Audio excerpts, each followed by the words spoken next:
ओम श्री गणेशाय नमः। हरे कृष्णा। दोस्तों, क्या केवल 3 दिन का स्नान उस पापी को देवताओं के समान बना सकता है जिसने जीवन में न यज्ञ किया, न दान, न तप? और क्या हजारों वर्षों की तपस्या भी उस पुण्य के सामने छोटी पड़ सकती है जो माघ मास में संगम पर मिलता है?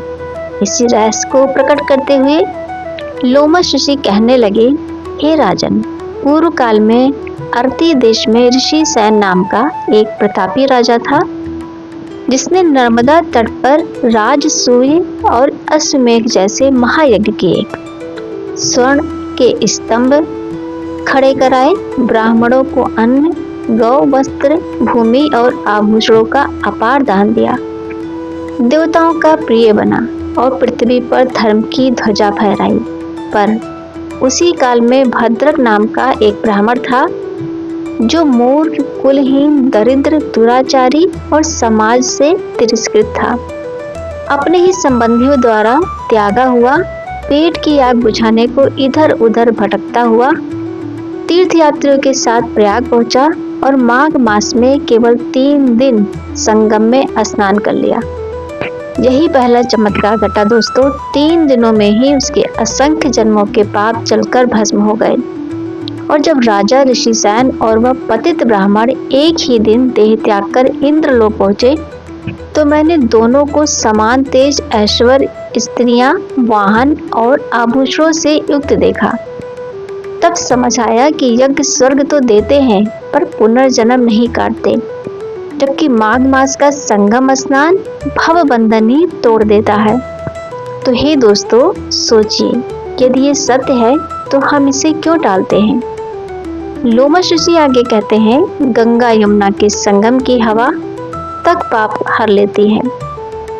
वहां किया गया स्नान तो समस्त तीर्थों का सार है।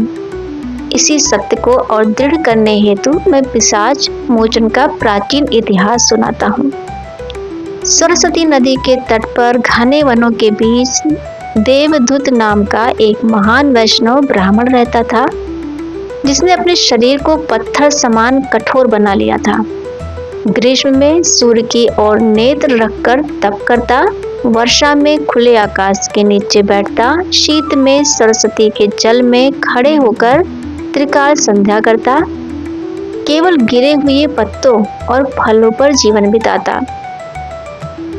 हजारों वर्षों की तपस्या से उसका शरीर अग्नि समान दीप्ति हो गया और लोग कहते थे कि उसके तेज से वन का अंधकार भी भाग जाता था। क्या केवल तप ही मोक्ष का मार्ग है? एक वैशाख एकादशी को उसने हरि की स्तुति की। भगवान गरुड़ पर सवार होकर प्रकट हुए और वर मांगने को कहा, पर देवदूत ने केवल यही चाहा कि वह सदा भक्ति में लीन रहे।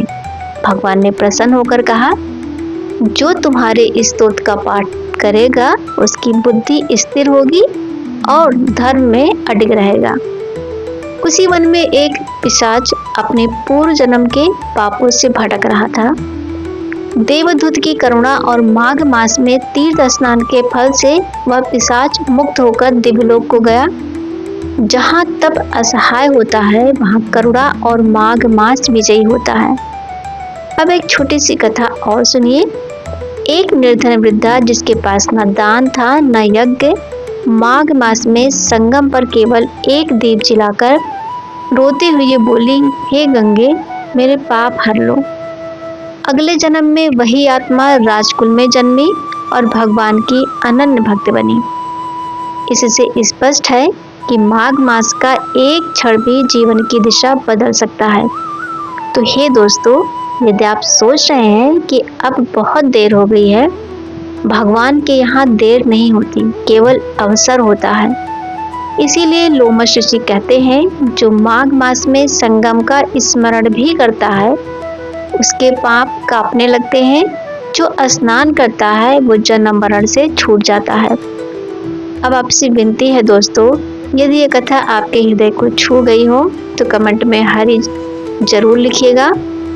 अपने माता पिता के नाम पर एक दीप जलाइए और इस कथा को आगे पहुंचाइए, क्योंकि जो सुनता और सुनवाता है दोनों समान पुण्य पाते हैं। अंत में यही उपदेश है, माघ मास का स्नान केवल जल में डुबकी नहीं, ये अहंकार, पाप और भय के त्याग की डुबकी है। जो इसे समझ गया उसका जीवन धन्य हो गया। इसी भाव से यह अध्याय पूर्ण होता है दोस्तों। तो फिर मिलते हैं अगले वीडियो में, तब तक के लिए जय श्री कृष्णा दोस्तों।